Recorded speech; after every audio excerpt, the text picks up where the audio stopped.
14 அதிகாரம். ஒரு ஓய்வு நாளிலே பரிசேயரில் தலைவனாகிய ஒருவனுடைய வீட்டிலே அவர் போஜனம் பண்ணும்படிக்கு போயிருந்தார். அப்பொழுது நீர்க்கோவை வியாதியுள்ள ஒரு மனுஷன் அவருக்கு முன்பாக இருந்தான். என்ன செய்வாரோவென்று ஜனங்கள் அவர் மேல் நோக்கமாயிருந்தார்கள். இயேசு நியாய சாஸ்திரிகளையும் பரிசேயரையும் பார்த்து, ஓய்வு நாளிலே சொஸ்தமாக்குகிறது நியாயமா என்று கேட்டார். அதற்கு அவர்கள் பேசாமல் இருந்தார்கள். அப்பொழுது அவர் அவனை அழைத்து சொஸ்தமாக்கி அனுப்பிவிட்டு அவர்களை நோக்கி, உங்களில் ஒருவனுடைய கழுதையாவது எருதாவது ஓய்வு நாளில் துறவிலே விழுந்தால் அவன் அதை உடனே தூக்கி விடானோ என்றார். அதற்கு உத்தரவு சொல்ல அவர்களால் கூடாமற் போயிற்று. விருந்துக்கு அழைக்கப்பட்டவர்கள் பந்தியில் முதன்மையான இடங்களை தெரிந்து கொண்டதை அவர் பார்த்து அவர்களுக்கு ஒரு உவமையை சொன்னார். ஒருவனால் கல்யாணத்துக்கு நீ அழைக்கப்பட்டிருக்கும் போது பந்தியில் முதன்மையான இடத்தில் உட்காராதே. உன்னிலும் கனமுள்ளவன் ஒருவேளை அவனால் அழைக்கப்பட்டிருப்பான். அப்பொழுது உன்னையும் அவனையும் அழைத்தவன் உன்னிடத்தில் வந்து, இவருக்கு இடம் கொடு என்பான். அப்பொழுது நீ வெட்கத்தோடே தாழ்ந்த இடத்திற்கு போக வேண்டியதாயிருக்கும். நீ அழைக்கப்பட்டிருக்கும் போது போய் தாழ்ந்த இடத்தில் உட்காரு. அப்பொழுது உன்னை அழைத்தவன் வந்து, சிநேகிதனே, உயர்ந்த இடத்தில் வாரும் என்று சொல்லும் போது உன்னுடனே கூட பந்தி இருக்கிறவர்களுக்கு முன்பாக உனக்கு கனம் உண்டாகும். தன்னைத்தான் உயர்த்துகிறவன் எவனும் தாழ்த்தப்படுவான், தன்னைத்தான் தாழ்த்துகிறவன் உயர்த்தப்படுவான் என்றார். அன்றியும் அவர் தம்மை விருந்துக்கு அழைத்தவனை நோக்கி, நீ பகல் விருந்தாவது ரா விருந்தாவது பண்ணும்போது உன் சிநேகிதரையாகிலும் உன் சகோதரரையாகிலும் உன் பந்து ஜனங்களையாகிலும் ஐசுவரியமுள்ள அயலகத்தாரையாகிலும் அழைக்க வேண்டாம். அழைத்தால் அவர்களும் உன்னை அழைப்பார்கள். அப்பொழுது உனக்கு பதிலுக்கு பதில் செய்ததாகும். நீ விருந்து பண்ணும்போது ஏழைகளையும் ஊனரையும் சப்பாணிகளையும் குருடரையும் அழைப்பாயாக. அப்பொழுது நீ பாக்கியவானாயிருப்பாய். அவர்கள் உனக்கு பதில் செய்ய மாட்டார்கள்.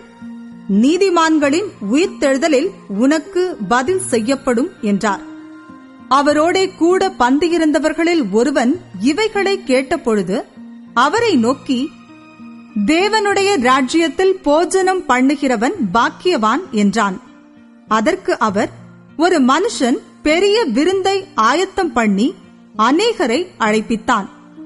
விருந்து வேளையில் தன் ஊழியக்காரனை நோக்கி, நீ அழைக்கப்பட்டவர்களிடத்தில் போய், எல்லாம் ஆயத்தமாயிருக்கிறது, வாருங்கள் என்று சொல்லென்று அவனை அனுப்பினான். அவர்கள் எல்லாரும் போக்குச் சொல்லத் தொடங்கினார்கள். ஒருவன், ஒரு வயலை கொண்டேன், நான் அகத்தியமாய் போய் அதை பார்க்க வேண்டும், என்னை மன்னிக்கும்படி வேண்டிக் கொள்ளுகிறேன் என்றான். வேறொருவன், 5 மாடு கொண்டேன், அதை சோதித்து பார்க்கப் போகிறேன், என்னை மன்னிக்கும்படி வேண்டிக் கொள்ளுகிறேன் என்றான். வேறொருவன், பெண்ணை விவாகம் பண்ணினேன், அதனால் நான் வரக்கூடாது என்றான். அந்த ஊழியக்காரன் வந்து இவைகளை தன் எஜமானுக்கு அறிவித்தான்.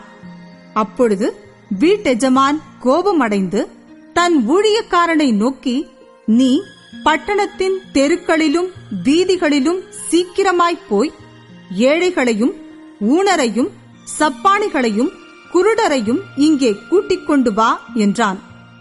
ஊழியக்காரன் அப்படியே செய்து, ஆண்டவரே, நீர் கட்டளையிட்டபடி செய்தாயிற்று, இன்னும் இடம் இருக்கிறது என்றான். அப்பொழுது எஜமான் ஊழியக்காரனை நோக்கி, நீ பெருவழிகளிலும் வேலிகள் அருகிலும் போய் என் வீடு நிறையும்படியாக ஜனங்களை உள்ளே வரும்படி வருந்தி கூட்டிக் கொண்டு வா. அழைக்கப்பட்டிருந்த அந்த மனுஷரில் ஒருவனாகிலும் என் விருந்தை ருசி பார்ப்பதில்லை என்று உங்களுக்கு சொல்லுகிறேன் என்றான் என்று சொன்னார். பின்பு அநேக ஜனங்கள் அவரோடே கூட பிரயாணமாய் போகையில் அவர்களிடமாய் அவர் திரும்பி பார்த்து, யாதொருவன் என்னிடத்தில் வந்து தன் தகப்பனையும் தாயையும் மனைவியையும் பிள்ளைகளையும் சகோதரரையும் சகோதரிகளையும் தன் ஜீவனையும் வெறுக்காவிட்டால் எனக்கு சீஷனாய் இருக்க மாட்டான். தன் சிலுவையை சுமந்து கொண்டு எனக்கு பின் செல்லாதவன் எனக்கு சீஷனாய் இருக்க மாட்டான்.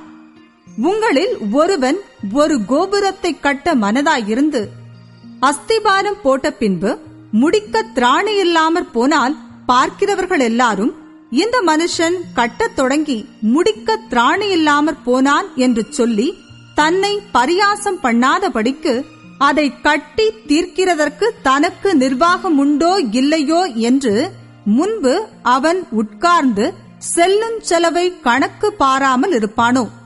அன்றியும் ஒரு ராஜா மற்றொரு ராஜாவோடே யுத்தம் செய்ய போகிற போது தன்மேல் 20,000 சேவகரோடே வருகிற அவனை தான் 10,000 சேவகரை கொண்டு எதிர்க்க கூடுமோ கூடாதோ என்று முன்பு உட்கார்ந்து ஆலோசனை பண்ணாமல் இருப்பானோ? கூடாதென்று கண்டால் மற்றவன் இன்னும் தூரத்தில் இருக்கும் போதே ஸ்தானாபதிகளை அனுப்பி சமாதானத்துக்கானவைகளை கேட்டுக்கொள்வானே. அப்படியே உங்களில் எவனாகிலும் தனக்கு உண்டானவைகளை எல்லாம் வெறுத்து விடாவிட்டால் அவன் எனக்கு சீஷனாயிருக்க மாட்டான். உப்பு நல்லதுதான். உப்பு சாரமற்று போனால் எதினால் சாரமாக்கப்படும்? அது நிலத்துக்காகிலும் எருவுக்காகிலும் உதவாது. அதை வெளியே கொட்டி போடுவார்கள். கேட்கிறதற்கு காதுள்ளவன் கேட்க கடவன் என்றார்.